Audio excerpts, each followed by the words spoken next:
آپ اگر ایک مرد ہے اس پر ہر طرح کی پریشرز ہوتے ہیں، بیوی کے مطالبے ہیں، بچوں کے مطالبے ہیں، والدین کے مطالبے ہیں، کام کے مطالبے ہیں، اپنی صحت کے مطالبے ہیں، دوستوں کے مطالبے ہیں، نفسیاتی مطالبے ہیں، جسمانی مطالبے ہیں، ہر طرح کے مطالبے ہیں، اور اس کو ہر طرف سے دین کے اپنے مطالبے ہیں، اس کو ان میں سے ہر ایک کو بیلنس کرنا ہے.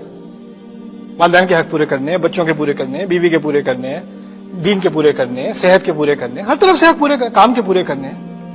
اور ہوتا کیا ہے کہ ہمیں جس میں ذرا سہولت ملتی ہے، جس میں کچھ چیزوں میں ہم اچھے ہوتے ہیں، کچھ چیزوں کو ہم انجوائے کرتے ہیں، کچھ چیزیں ذرا کھٹی ہوتی ہیں. ہو سکتا ہے کہ بچوں سے زیادہ چڑ ہے، کام سے محبت ہے، چلو اوور ٹائم میں بیٹھے رہو، کام نہ بھی ہو آفس میں بیٹھے رہو. کچھ لوگ ایسے ہوتے ہیں بڑی خوشی سے مسجد میں آ کے والنٹیئر کرتے ہیں.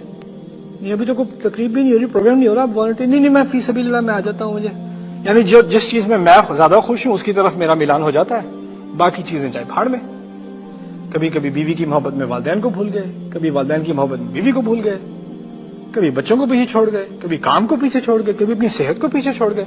یہاں تک کہ نبی نے تو کہہ دیا علیہ الصلوۃ والسلام وَإِنَّ لِجَسَدِكَ عَلَيْكَ حَقًّا، تمہارے جسم پر بھی تمہارا حق ہے. ٹھیک سے کھاؤ، ایکسرسائز کرو، اپنا خیال رکھو، یہ تمہیں نعمت دی ہے یہ جسم. یہ بھی ایک بیلنس ہے. ڈائٹ میں بیلنس ہونا چاہیے، باتوں میں بیلنس ہونا چاہیے، وقت گزارنے میں بیلنس ہونا چاہیے، کام میں بیلنس ہونا چاہیے. ان تمام چیزوں کو بیلنس کرنا ہے بہت مشکل کام ہے، لیکن اس کو کرنا ہوگا. اور یہ بیلنس ہر انسان کی زندگی میں، مرد، عورت، ینگ، کوئی جوان ہو، کوئی بوڑھا، ہر انسان کی زندگی میں بیلنس کی ضرورت ہے. ہوتا کیا ہے کبھی آپ کے اولاد کے معاملے میں آپ بیلنس نہیں کرتے، کسی ایک سے زیادہ محبت، کسی ایک سے کم. کبھی آپ جائیداد کے معاملے میں بیلنس نہیں رکھتے، کبھی آپ شادی کے معاملے میں بیلنس نہیں رکھتے. ہر چیز میں ایک زیادتی ہو جاتی ہے دوسرے کی طرف. کہا گیا ہے ہر چیز کو توازن سے رکھو. میں جب اسٹوڈنٹ سے یہ بات کرتا ہوں، کالج اسٹوڈنٹ سے، تمہارے باپ نے اپنے آپ کو آدھا مار کے تمہاری فیس پے کی ہے اور تم کلاسیں چھوڑ کے دوستوں کے ساتھ آئس کریم کھانے نکلے ہوئے ہو. کسی اور کی شرم ہو نہ ہو، یہ میزان میں تم نے جو طغیان کیا ہے نا، جو بغاوت کی ہے، اس کی مجھ گچھ ہوگی. اوفوا بالعقود، جس چیز کا آپ نے اعتراف کر لیا، جس چیز کو آپ نے مان لیا، آپ پر ایک عقد ہے، آپ پر ایک کانٹریکٹ ہے، اس کو آپ نے پورا کرنا ہے.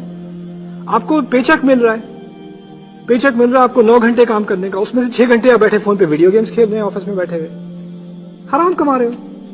یہ میزان نہیں ہے.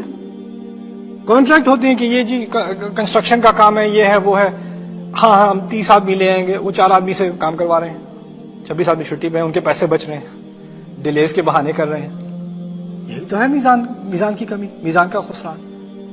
اللہ تطغوا فی المیزان، پرائسز میں، لوگوں کو ٹائم دینے میں، اپنے کانٹریکٹس پورے کرنے میں، اپنی اگریمنٹس پورے کرنے میں، ٹیکسز دینے میں. آپ نے اگر اگری کیا، آپ ایک ملک کے سٹیزن ہیں، آپ نے وعدہ کیا ہے کہ آپ نے ٹیکسز پے کرنے ہیں، آپ نے اپنی آبلیگیشن پوری، اس میں جھوٹ بوٹ بولنا نہیں تو کافر حکومت ہے، اس کو کیا دینے. آپ میزان میں گڑبڑ کر رہے ہیں. آپ کو لائسنس دیا گیا ہے، گاڑی کا لائسنس دیا گیا ہے، اس لائسنس کو سائن کرتے وقت آپ نے اس بات کو اگری کیا ہے کہ آپ قوانین نہیں توڑیں گے. لال لائٹ ہے، دور دور تک کوئی گاڑی نہیں ہے، آپ نے نہیں کراس کرنی. آپ میزان رکھیں گے. کوئی اور دیکھ نہ رہا ہو، آسمان خود گواہ ہے، اس کے اوپر اللہ گواہ ہے، فرشتے گواہ ہیں. اللہ تطغوا فی المیزان، یعنی اللہ تعالیٰ نے کہا کہ تمام چیزوں کو برقرار رکھا ایک میزان کے تحت، تاکہ تم اس سب سے سیکھو کہ تمہیں بھی میزان برقرار رکھنا ہے. بارک اللہ لی ولکم فی القرآن الحکیم ونفعنی وإیاکم بالآیات والذکر الحکیم. دین کی بات پھیلانا صدقہ جاریہ ہے. ثواب کی نیت سے ویڈیو کو شیئر ضرور کیجیے. جزاک اللہ.